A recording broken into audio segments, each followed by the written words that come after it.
have a newsmaker at the table. Later this morning, Transportation Secretary Pete Buttigieg will be attending the celebration of the third phase now of the Hudson Yards project. The project will connect the Gateway Hudson Tunnel to Penn Station, replacing the 100-year-old train tunnel under the Hudson River. Secretary Buttigieg joins us now. We're going to talk infrastructure, EVs, labor. I want to talk to you about 100 things. Good. Are you running? The marathon. You're here in New York. The marathon is on Sunday. What do you think I'm You've run marathons before, though, haven't you? Half marathons about half as far as marathons. I go. I thought you were a half runner. Ironman this summer, which is great fun. But I'm gonna cool it for a while. Oh, I see what you thought. So you're headed over to Hudson Yards, and this is a bit of a celebratory moment of sorts for what you guys have been working on in terms of infrastructure. What do you think it actually economically, when people look at something like this, what is the actual implication? And what kind of true dollars, economic growth do you think comes off of a project like this? Yeah, I mean, this is about more reliable train service in a tunnel that hundreds of thousands of people a day count on. It's more than 100 years old. And so we're undertaking what will be one of the biggest public works projects in modern U.S. history to fix it. If something went wrong, if that tunnel became unavailable, and it's needed that work for years and years and years, the economic implications are such that you would feel it at our house in Michigan. Meanwhile, of course, there are all the jobs that are created along the way. Just last night, I saw a bunch of people in the community of businesses that are excited to compete for the work that is going to be done. So for all of these big public works projects, there's really two economic stories that are back to back.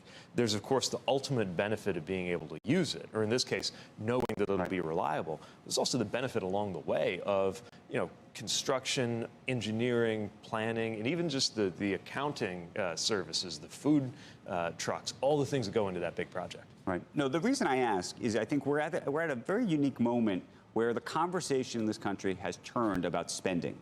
Spending in this country. What are we spending our money on? We had Stan Druckenmiller on the program earlier this week. We're just talking about the amount of debt that we're taking on. We're sort of moving from crisis to crisis. We're now going to spend money on both wars in Ukraine and Israel and whatnot. And so I think that there's a big question of how we spend and how do we actually spend in a way that actually makes sense. It's not a short-term solution, meaning construction jobs are great in the moment. May not be great in the future, and how we should actually think about all of this. Well, and what I would say is that we're talking here about the supply side, not so much in the 1980s sense of what was called supply side economics, but that the dollars need to go into building up the productive capacity of the United States. Remember, the shape of these infrastructure projects into this bill, very different from the last time you saw anything like this, which would have been different scale, but the stimulus work that was being done in 08, 09, right? Then the emphasis was just find a way to it was about demand. It was get that money into the economy however you can, which is why you always heard about shovel-ready projects. Now, yeah, shovel-ready projects, but also shovel-worthy projects because we're interested in building up the supply side of our economy.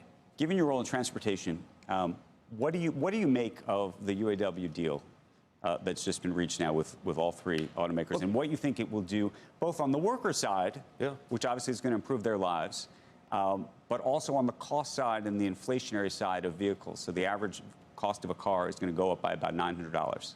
Look, I come at this from the perspective of a son of South Bend, Indiana. Our city was home to UAW Local 5 and UAW Local 9. I saw how the middle class of my hometown was built through the fact, not just that the jobs existed, but that auto jobs were good paying jobs.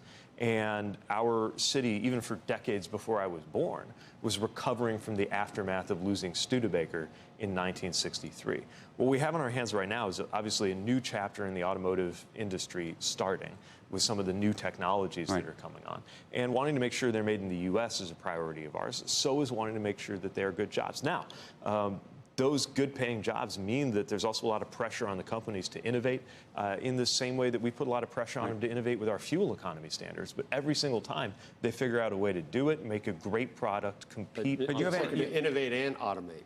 And that's that could be the issue, that it forces even a quick remove to automation, like to compete with Tesla, which is much more automated, uses far fewer employees per car. So the best laid plans could end up hollowing out the same thing you talked about in South Bend that you saw that could happen to this industry based on being non-competitive because of some of these new deals. But what happened to South Bend wasn't that Well, it happened to other Studebaker, places, right. But let's take South Bend as a case study, right? It wasn't that Studebaker became more high tech and was using labor in different ways. It's that they couldn't keep with the times, didn't innovate enough. The Rust Belt itself that lost, that became, all the jobs got outsourced to where it was cheaper. Steel jobs. Where it was cheaper. And that can happen again because now the big three is no longer competitive because of these outside.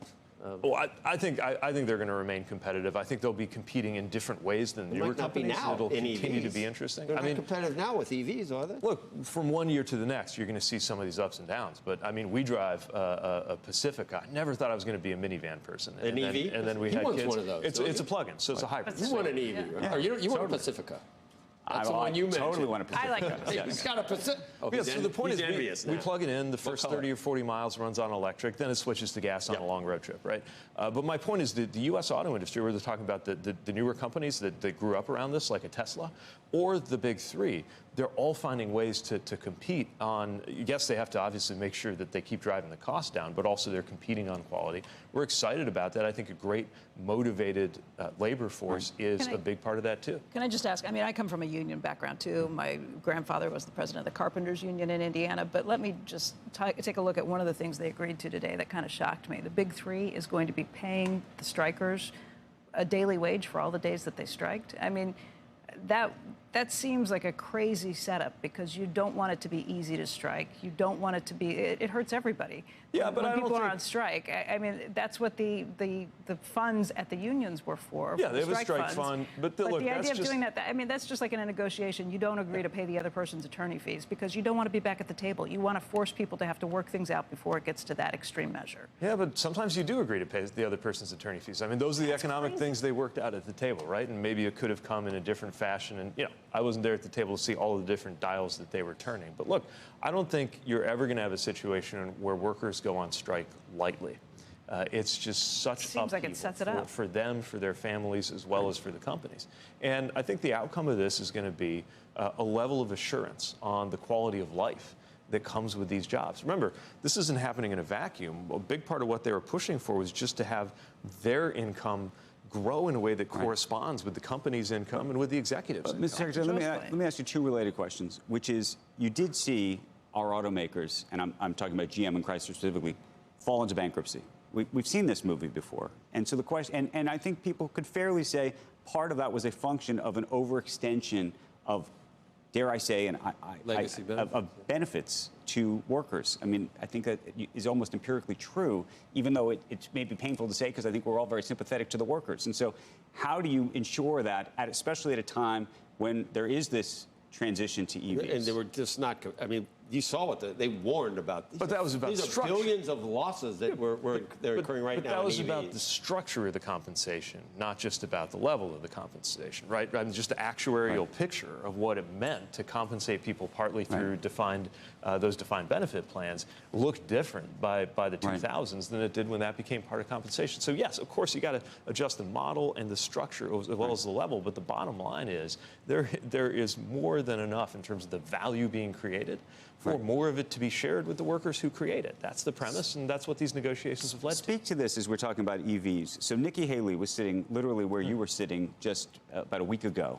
and she effectively made the argument that the country is pushing the automobile makers to go too far and too fast as it relates to EVs on two functions. One, arguably, and you're seeing this playing out just in the earnings and the news reports from the automakers, which is to say they're not hitting those numbers because they say there's not enough demand. So that's just a market-based issue. But the other piece is that the infrastructure for EVs isn't there, is what she said, both on the charging station issue, and then she argued that actually the cars were, that EVs are so much heavier and that we haven't improved our roads enough. I don't know if you want to respond to either of those things. Yeah, obviously we're improving the roads. It's one of the reasons I'm here in New York. It's one of the biggest initiatives we have. Same thing with the grid, right? If the question is, can we run tomorrow's cars on yesterday's grid? The answer is, of course not.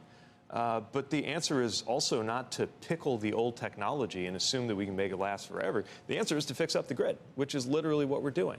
Look, I have to say I'm very skeptical of the prescriptions for the auto industry that come from some of the same people who a decade ago were saying, just let it go bankrupt. We have to make sure that we are competitive in a future, an electric future. Those prescriptions, a lot of them come from people like Harry Wilson, who was on the board putting things back together last time around to make sure they didn't go bankrupt. It's not just people who were on the sidelines saying this. These are people who were involved in the conversation. My point is the decision to rescue the U.S. auto industry, which I also believe was a decision to rescue communities in places like where I come from, was vindicated. Yes, but people who were involved in those decisions are saying a lot of the things that are going this time around are too much. But back to the original question, I think this is really important. The Trump administration allowed China to take the lead in EVs. And just putting your head in the sand and saying, well, maybe EVs won't be a thing is not an answer. That is how you get another generation of rusted out factories and dead companies. Tesla did pretty well. Tesla did phenomenally well, but at the end of the day, the policies of the last administration allowed China to get an edge that we are now racing to overtake. And I believe we will, because we have these policies that not only incentivize demand, but really try to make sure that we're supporting the development of the right kind of market. These interventions are never going to be 1,000% perfect, right? And we want the market to do most of the work. But when we see a chance to take care of what is manifestly a public good, like public infrastructure, like roads, like the tunnel that we're announcing today, or like elements of the grid, then that's our responsibility. So if the question is, do you need to take steps to make sure America is ready for this electric future? The answer is, of course. But we can't use that as an excuse to sit still, because when you sit still, you always lose. Let's go from the ground to the air for a second, which is there have been a number of reports recently about these sort of near collisions that are taking place with planes. I mean, God forbid that they ever happen, but they're scary when you read them about these moments where there are these super close calls, and it's almost by the grace of God go I kind of thing. It appears if you're reading these things. Well, let's be clear. It's not the grace of God. It is a multi-layered aviation system that even if one piece fails, another one catches it. The aviation safety record of the United States is fabulous. I mean, think about it. And yet these reports seem to be worse today than they were 5 or 10 years ago. You tell me that that's wrong. I don't know. And then the question is, if that is the case, what you need to be doing about that as it relates to training, as it relates to having more FAA employees, et cetera, and technology. Yes, and I'm really glad you mentioned technology. And actually, AI is part of the picture of how you manage the future of the airspace, because some of these things are computationally complex. So any given year, there are a number of what are called runway incursions, and addressing those is the top priority of our new FAA administrator, Mike Whitaker, who just got confirmed. Now, these happen every year, but the only acceptable number ought to be 0. Right. And that's especially true now that we've driven the number of fatal crashes involving airliners to 0 most years, which again is incredible. If you just think about it, 40,000 people a day, 40,000 people a year are killed on our roadways, and we kind of just treat it like it's normal. That's like a 737 every single day. We shouldn't accept that on roadways. We don't accept it with air travel. We got the safest, most complex air system in the world, and we're working to keep it that way, which is even not just a collision, but even something that could have theoretically led to a collision, even if planes were 1,000 feet away. We're going to investigate, and we're going to step up the steps to deal with it. Now, you mentioned technology, and I would be remiss if I did not mention that the House Republican mark that they're preparing to vote on that funds our department is about $500 million short on the technology and systems that we need in order to keep our system growing. I think most people who, if you even have casually followed the news about aviation, you know we need more air traffic controllers and more up-to-date technology, not less. Right. I have one related tech question to bring us back to the ground finally, which is, I don't know if you saw, but GM Cruise, the autonomous car service that was operating in a number of cities, including San Francisco, effectively has ceased its operations currently in terms of cars on the road, right? They're still doing some training and the like. And it goes to your issue about 40,000 deaths in America in cars. What do you think is a politically palatable number of deaths by autonomous vehicle in America? The reason I ask is that to me is fundamentally going to become the ultimate question. If I told you could get that number from 40,000 to 5,000, would that would be great in the macro, Yeah. But if I told you that all 5,000 were being killed by a computer, effectively, would you, as a human and a citizen, accept that? Yeah. And I don't know the answer. It's I'm a so great curious point. how you think about that. This worries me a lot too, because our psychology is such that sometimes something that by the numbers is safer doesn't feel that way because it involves less control. The scenario you're describing, 80% reduction in roadway deaths Would is be fabulous. it's a safety triumph, and yet I'm not sure that the American public would accept that level. And that's one of the reasons why we're being extremely rigorous as a regulator in the way that NHTSA, our National Highway Traffic Safety Administration, is approaching automation. It's not because we don't like it. It's because we know that both in terms of safety and in terms of the psychology of safety, it has to be squeaky, squeaky clean. Look, but You'd read about every death where a person wasn't in control and in graphic detail. yeah. And then those manufacturers would be liable. Right. So that's a whole other to what question that the it policy costs. world hasn't caught up with. Remember, the division of labor that we have in this country is that we, the federal government, regulate the car, and the state, the BMV, regulates the driver.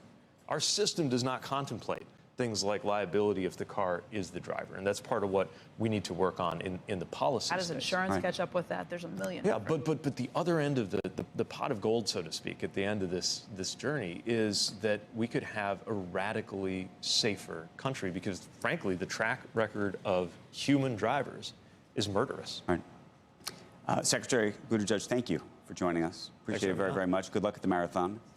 No. I'll be clapping. And good luck a little later today. Thanks again. Thank you.